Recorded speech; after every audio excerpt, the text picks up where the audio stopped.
Greetings, my fellow YouTubers, and welcome to Big D's Entertainment Rankings and Reviews. My name is Doyle, better known to y'all as the Big D.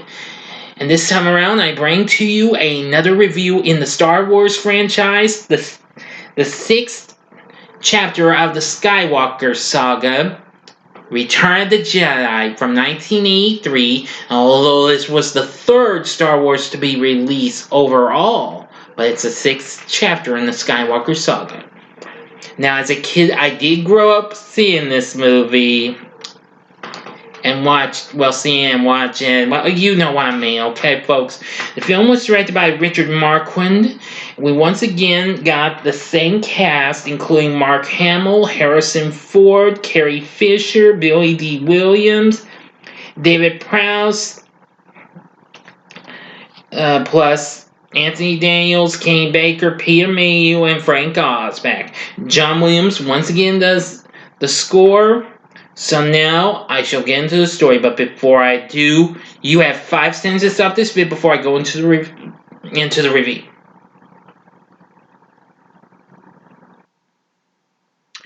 Okay, now this is a warning. If you didn't stop this video and you have not seen this, you've just been warned. So here we go. Now, as you recall what happened in the end of the last movie, the Han Solo was encased in carbonite in a test by Darth Vader and was taken by Boba Fett to Jabba's palace.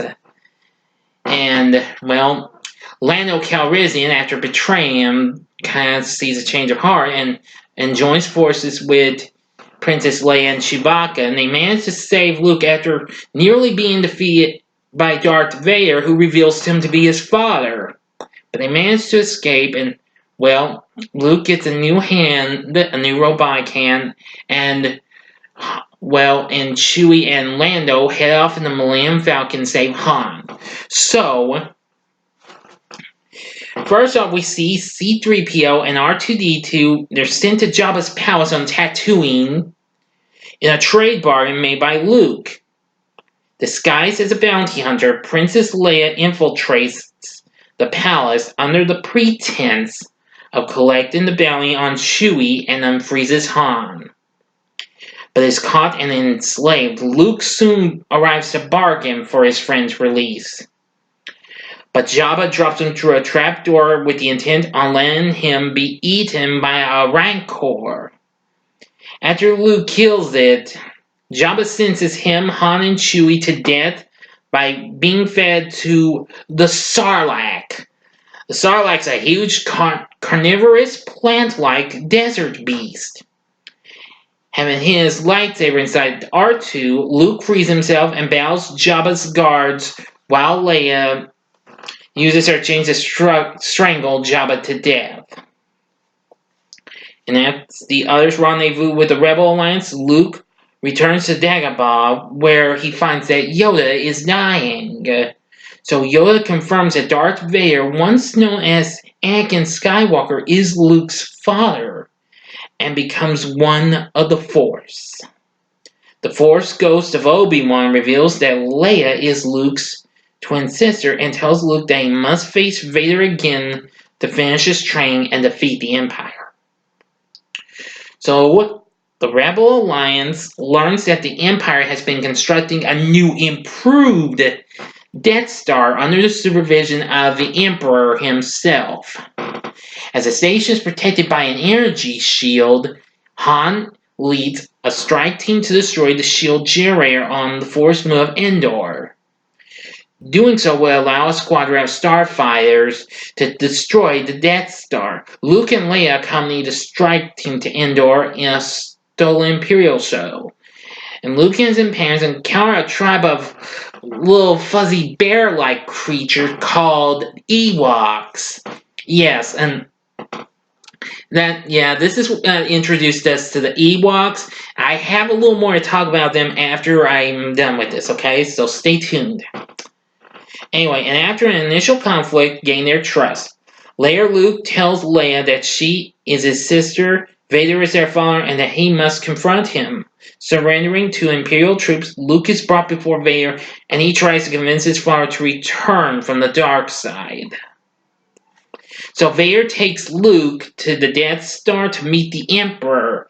Intent on turning him to the dark side, the Emperor reveals that the Death Star is operational and that the Rebel fleet will fall into a trap. On Endor, Han's team is captured by Imperial forces, but a counterattack by the Ewoks allows the Rebels to infiltrate the shield generator. Meanwhile, Lando and Admiral Akbar lead the Rebel fleet in the Millennium Falcon, only to find that the Death Star's shield is still active, and the Imperial fleet waiting for them.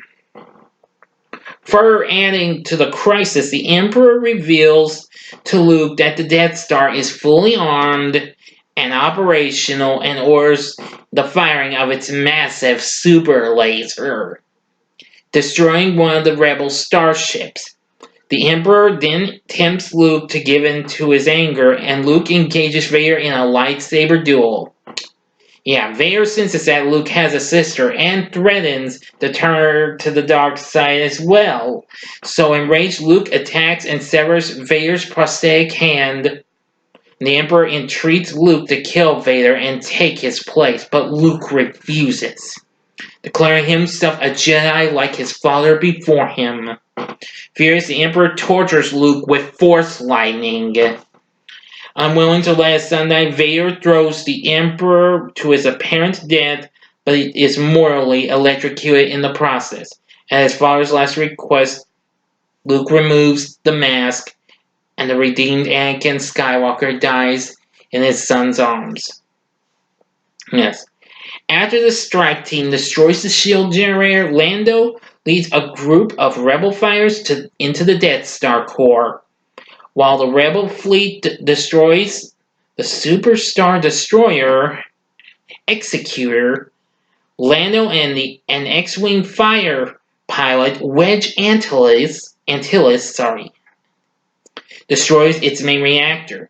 As the Falcon flies out of the Death Star's superstructure and Luke escapes on a shuttle with his father's body, the station explodes, and on Endor, Leia reveals to Han that Luke is her brother, and they kiss. Yep. Luke cremates Anakin's body on a pyre alone before rejoining his friends. As the rebels celebrate the defeat of the Empire, Luke sees the spirits of Yoda, Obi-Wan, and Anakin watching over him. Yes. And that's how the story goes. Now, before I give any more information, I am going to tell you that I actually did like the appearances of most of these characters. Now, of course, I liked seeing more of the characters, Jabba the Hutt, and of course the Ewoks, who a couple years later after this, they would get their own show on ABC Saturday morning lineup, along with Adventures of C-3PO and R2-D2 series known as Star Wars Droids. Now, I have watched both series, and they're pretty good, but they have yet to be released on DVD. If they ever come to Disney Plus, I think you should give them a try. I mean, they're both pretty good. I mean, the Ewok you see on the poster with the orange ram on his head, that's of course probably the most popular one that everybody's familiar with, Wicket. Yeah.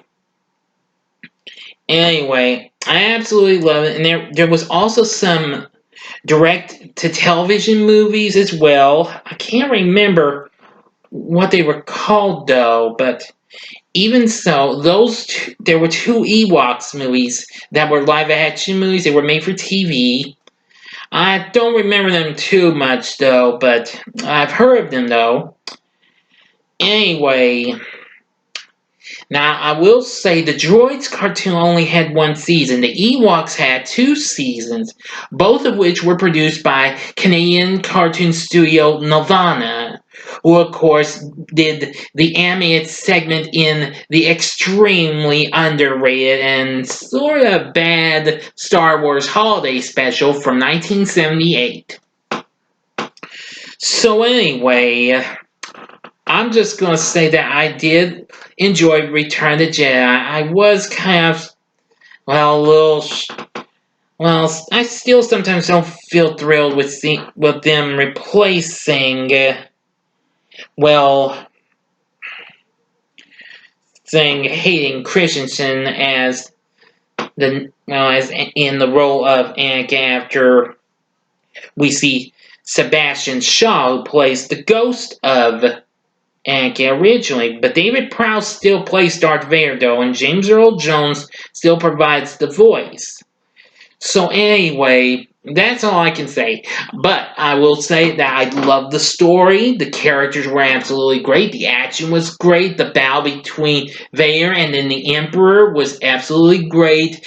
Would I recommend Return of the Jedi? Yes, most definitely. Gets another 2 thumbs up from me. I will say this is another favorite of my childhood, and I really do love this movie. I haven't watched it in some time. I really would like to know if I know they put out a DVD containing both the re-release when Anakin, with Hayden Christensen in the role of the ghost of Anakin, but it also includes the original version.